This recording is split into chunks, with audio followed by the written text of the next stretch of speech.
ඔයාගේ අක්මාවේ තෙල් තියෙනවා. එහෙම නැත්නම් ඔයාට ෆැටි ලිවර් තියෙනවා. ඉතින් ඔයාට හරි ඔයා අඳුරන කාට හරි කවදා හරි ડોක්ටර් කෙනෙක් මෙන්න මෙහෙම කියලා තියනවාද?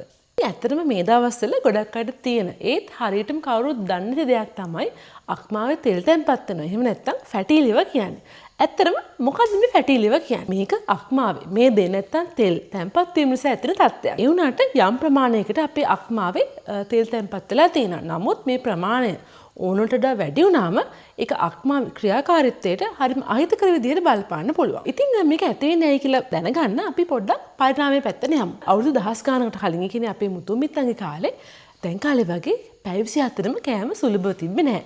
ඒ කියන්නේ හිතන වෙලාවට කන්න කෑම තිබ්බේ නැහැ. ඒ කාලේ කැලේ දුවලා දඩයන් කරලා සතෙක් අල්ලගෙන එහෙම නැත්නම් කැලේ තියෙන ගහක් වැලක් මලක් මුලක් මේ වගේ දේවල් කාපු කාලේ කෑම හරිම අනපේක්ෂිතයි. ඒ කියන්නේ සමහර කාලවලට කෑම ඕන තරම් තිබ්බා. සමහර කාලවලට කෑම තිබ්බේ නැහැ. ඒ වගේම ඒ කාලේ කැලේ ගොඩක් දුවලා පැනලා මහන්සි වෙලා කෑම හොයන්න සිද්ධ වෙච්ච නිසා ශක්තිය ගොඩක් වැය වුණා. කැලරි ගොඩක් පිච්චුණා. ඉතින් ඒ නිසා මේ කාලේ මිනිස්සුන්ගේ ශරීරය හැඩ ගැහුණා කෑම තියෙන කාලෙට.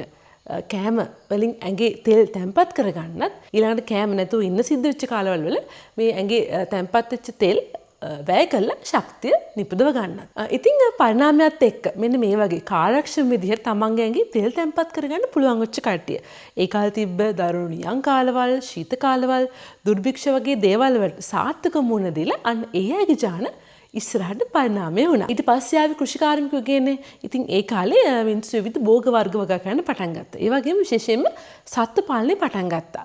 ඉතින් මේ කාලේ අර දඩයන්ගේ වගේ කෑම ගොඩක්ම හිඟුනේ නැහැ. නමුත් ඒ වගාවල් වලට සිද්ධ වෙච්ච හානි, ඒ කියන්නේ කාලගුණයෙන් සිද්ධ වෙච්ච වෙනස්කම් නිසා, සත්තුන්ගෙන් සිද්ධ වෙච්ච හානි නිසා සමහර කාලවල වල අස්වැන්න ඇතිතරම් තිබ්බා. සමහර කාලවල වලට අස්වැන්න තිබ්බේ නැහැ. ඉතින් මෙතන හරිම සුවිශේෂී දෙයක් තියෙනවා. අපේ ඇඟේ තෙල් තැම්පත් වෙන රටාව නැත්තම් පැටර්න් එක යුරෝපියානු ජාතිකයන්ගෙත් ආසියානු ජාතික අපෙත් ඒ වගේම අප්‍රිකානු සම්භාවයක් තියෙන ඒ ජාතිකයන්ගෙත් එකිනෙකාට ටිකක් වෙනස් විදිහට තමයි සිද්ධ වෙන්නේ. ඉතින් ඔයාලා දන්නා යුරෝපියානු ජාතිකයන්ට ගොඩක් සීත කාලවල තියෙනවා. ඒගොල්ලන්ට හිම වැටෙනවා. ඉතින් අන්න ඒකට අනුමතනයක් විදිහට ඒගොල්ලන්ගේ ඇඟේ තෙල් තැම්පත් වෙන්නේ ගොඩක් වෙලාවට හැමඩ යටින්. ඒ වගේම අපි ආසියානු අපි සමග ආශ්‍රිත ජීවත් වෙන නිසා අපේ කාලගුණය ගොඩක් උණුසුම්. ඒ කියන්නේ ආර්ද්‍රතාවය නැත්තම් හියුමිඩිටි එක වැඩි. ඒ වගේම අවුරුද්දේ ගොඩක් කාලවල වලට ඉරේලි හොඳට තියෙනවා. ඒ වගේම අවුරුදු පුරාටම වගේ භෝග වගා කරන්න පුළුවන්. ඉතින් අපේ ඇඟේ තෙල් තැම්පත් වෙන්නේ වැඩිපුරම විවිධ අවයව. ඒ කියන්නේ අක්මාව වටේට වගේ අවයව වටේට තමයි අපේ ඇඟේ තෙල් තැම්පත් වෙන්නේ. ඒකට අපි කියන විස්රල් ෆැට් කියලා. ඉතින් මේ දේ හරිම පහසුවෙන් දහනය කරලා අර කෙටි ආහාර හිඟ කාලවලදී ප්‍රයෝජනෙට ගන්න පුළුවන්. ඉතින් 1800 ගණන් වලින් පස්සේ ඇතිවෙච්ච කාර්මික විප්ලවයත් එක්ක මහා පරිමාණයෙන් ආහාර නිෂ්පාදනය කරන, ඒ වගේම ආහාර කල් තියා ගන්න, ඒ ආහාර හදන කර්මාන්තශාලා ඇති වුණා. ඒ නිසා මිනිස්සුන්ට අවුරුද්දේ ඕනම කාලයකදී කෑම ලබා ගන්න හැකියාවක් ඇති වුණා. පිරිපහදු කරපු, ප්‍රොසෙස් කරපු පිටිආශ්‍රිත කෑම, සීනි, පිරිපහදු කරපු තෙල් ආශ්‍රිත කෑම ගොඩක් සුලභ වුණා. ඉතින් කැලරි පරිභෝජනය එහෙම නැත්නම් කෑම ගන්න එක වැඩි වුණාට මිනිස්සුන්ගේ දෛනික ක්‍රියාකාරකම් එහෙම නැත්නම් එක්සර්සයිස් අඩු වුණා. ඉතින් මේකට තවත් එක හේතුවක් තමයි කලින් මිනිස්සු කරපු වැඩ වෙනුවට විශාල යන්ත්‍ර සූත්‍ර ඇති වෙලා ඒ වගේම අර මිනිස් ශ්‍රමය රිප්ලේස් වෙච්ච එක. ඉතින් අද බලනකොට අපිට ඕන වෙලාවට කැමති කෑමක් ලබා ගන්න පහසුකම් තියෙනවා. ඒ වගේම අධික සීනි, මේද සහ පිරිපහදු කරපු කාබෝහයිඩ්‍රේට් අඩංගු කෑම දැන් ලෝකේ හැමදැනම සුලභව තියෙනවා. අපි කැලරි දහනය කරනවට වඩා, ඒ කියන්නේ අපි ඇඟට අවශ්‍ය ප්‍රමාණයට වඩා කැලරි නැත්තම් ආහාර ලබා ගන්නමින් ඉන්නවා. ආසියානුවක සංසන්දනය කරලා බලද්දී යුරෝපියානු ජාතිකයන්ගේ ලීන් මෑස් එහෙම නැත්තම් මාංශපේශී ප්‍රමාණය වැඩි. ඉතින් අන්න ඒ නිසා ඒගොල්ලන්ට කැලරි දහනය කරන්න පහසුයි. ඒ වගේම ඇඟේ සීනි මට්ටම පාලනය කරගන්න පහසුයි. ඒ වගේම මම කලින් කිව්වා වගේ ඒගොල්ලන් ගොඩක් තෙල් තැම්පත් වෙන්නේ හැමට යටින්. ඉතින් ආසියානු අපේ මම කලින් කිව්වා වගේම අවයව වටේට තමයි වැඩිපුර තෙල් තැම්පත් වෙන්නේ. ඉතින් මෙන්න මේ කාරණා නිසා යුරෝපියානු ජාතිකයන් සාපේක්ෂව ආසියානු අපිට අක්මාර තෙල් තැම්පත් වීම, දියවැඩියාව වගේ ලෙඩ හැදෙන්න තියෙන අවදානම ගොඩක් වැඩි. විශේෂයෙන් ඔයාලා අහලා ඇති ඉන්සුලින් කියන හෝමෝන. ඉතින් ආසියානු අපේ පොඩි කාලේදී ඉන්සුලින් කියන හෝමෝනයට ඇඟෙන් දක්වන සංවේදීතාවය වැඩි. ඒ කියන්නේ පොඩි කාලේදී අපි මොන හරි සීනි තියෙන කෑමක් කෑවම ඒ සීනි ඉක්මනට ප්‍රොසෙස් කරලා ඇඟේ ලේවල් සීනි මට්ටම ගානට පාලනය කරලා තියාගන්න පුළුවන්.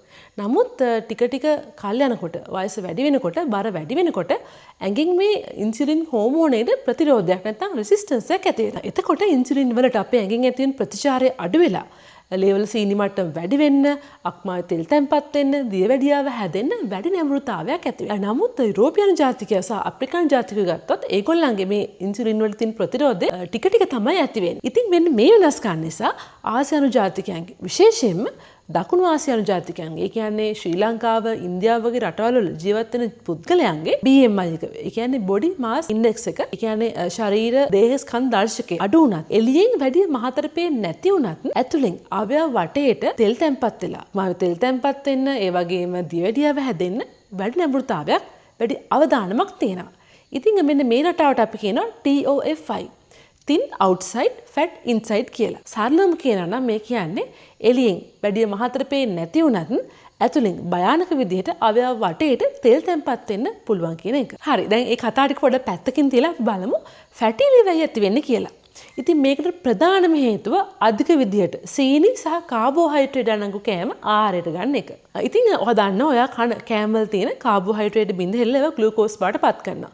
ඉතින් මේක අපේ ශරීරය ශක්තිය ලබා ගන්න ප්‍රධාන මාර්ගයක්. ඒ වගේම ප්‍රෝටීන් බිඳ හෙල්ල අමයිනෝ ඇසිඩ් බවට පත් කරලා අපේ ඇඟේ විවිධ ක්‍රියාවන් වලට, ඒ කියන්නේ මාංශපේශී හදන්න, පාටක රිපෙයාර් කරන්න, හෝමෝන හදන්න, එන්සයිම් හදන්න, මෙන්න මේ වගේ දේවල් වලට පාවිච්චි කරනවා.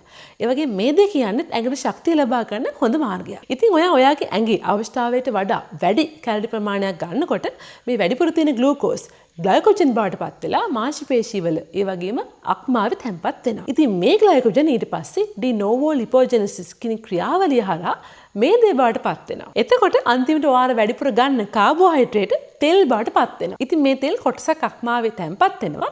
ඒ වගේම සමහරක් ට්‍රයිග්ලිසරයිඩ් විදිහට VLDL හරහා මාංශපේශී වලට ගිහිල්ලා ඒ වගේ තැන්පත් වෙනවා. විශේෂයෙන්ම බඩ ආශ්‍රිත, කකුල් ආශ්‍රිත තැන්වල තැන්පත් වෙනවා. අක්මාවේ මෙහෙම ටික ටික තෙල් තැන්පත් වෙන්න පටන් ගන්නකොට මුලදී අක්මාව ඒක බැලන්ස් කරගෙන හිටියත් ටික ටික කල් යනකොට එයාට ඒක කරගන්න බැරි වෙනවා. ඉතින් මේ ස්ට්‍රෙස් එක නිසා අක්මාවේ තියෙන කූප සෙල්ස් කියන ප්‍රතිශක්තිකරණ පද්ධතිය සෛල ක්‍රියාත්මක වෙලා අක්මාවේ සෛල වලටම එයා ප්‍රහාර එල්ල කරන්න පටන් ගන්නවා. ඉතින් මෙන්න මේ නිසා ඉන්ෆ්ලමේෂන් එකක්, එහෙම නැත්නම් ප්‍රදාහක තත්ත්වයක් අක්මාවේ ටික ටික ඇති වෙනවා. මේක තමයි අපි කියන්නේ NASH, එහෙම නැත්නම් non alcoholic steatohepatitis කියලා. ඉතින් අක්මාව කියන්නේ හරිම ලස්සන අවයවයක්. එයාගේ සෛල වලට මෙහෙම දිගින් දිගටම ප්‍රහාර එල්ල වෙනකොට එයා නිකන් ඉන්නේ නැහැ. එයාවම හොඳ කරගන්න try කරනවා. නමුත් මේ damage එක ෆුල් රිපෙයාර් කරන වෙනුවට, ඒ කියන්නේ අක්මාවේ තියෙන්න ඕන සෛල වලින් රිපෙයාර් කරන වෙනුවට වෙන වෙන පාටක වලින් මේක රිපෙයාර් වෙන්න පටන් ගන්නවා. නිකන් හිතන්නකෝ මේ අක්මාව ඔයාගේ ගෙදර කුස්සිය වගේ. ඉතින් කුස්සියේ බිත්තියේ මොනවායි ඩැමේජ් එකක් වෙලා තියෙනකොට ඔයාගේ ඩැමේජ් එක සිමෙන්තියෙන් ෆික්ස් කරන්න හදනව වෙනුවට ඔයා ගම් ටේප් එකක් ගෙනල්ලා ඒක වහලා ඒ රිපෙයාර් එක හරි ගසන්න try කරනවා. ඉතින් රිපෙයාර් එක කවර් වුණාට ඇත්තටම ප්‍රශ්නේ විසඳලා නැහැ.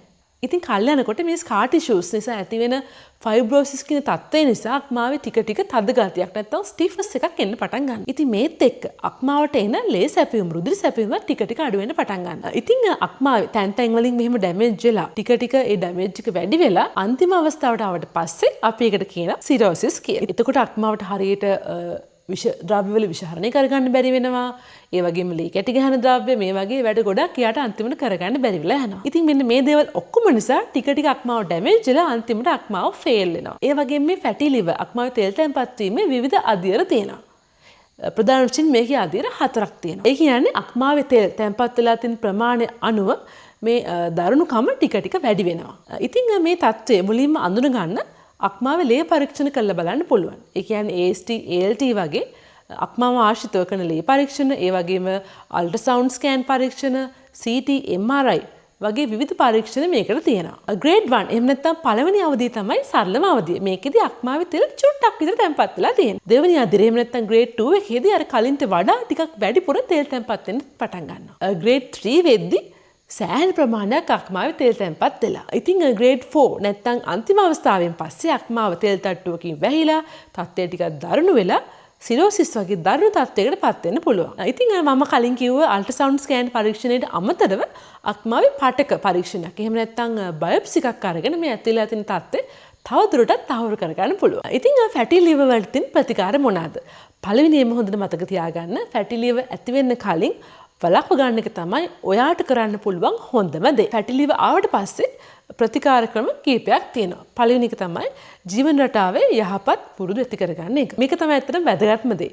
බර අඩු කරගන්න එක, ව්‍යායාම් කරන එක, පැන් පානය වගේ දේවල් සීමා කරන එක, සෞඛ්‍ය සම්පන්න ආහාර වේලක් ගන්න එක වගේ දේවල් කරන්න ඕනේ. බර අඩු කරගන්න එකෙන් මේක සෑහෙන ප්‍රමාණයකට රිවර්ස් කරගන්න ආපසු හරව ගන්න පුළුවන්. සමහර අවස්ථාවලදී ડોක්ටර්ස්ලා බෙහෙත් දෙන්න පුළුවන්. ඒ කියන්නේ අක්මාවේ සිද්ධලා තියෙන අර ඉදිමුම් ගති ඉන්ෆ්ලමේෂන් එක අඩු කරන්න, ඒ වගේම ඉන්සුලින් හෝමෝන එරිතින් සංවේදීතාවය වැඩි කරන්න වගේ දේවල් වලට බෙහෙත් ලබා දීමක් කරන්න පුළුවන්. ඒ වගේම අක්මාව සම්පූර්ණයෙන් වැඩ කරන්නේ නැති වුණොත් අක්මා බද්ධයක් නැත්නම් liver transplantation එකක් කරන්න සිද්ධ වෙන්නත් පුළුවන්. fatty liver වළක්ව ගන්න කොහොමද?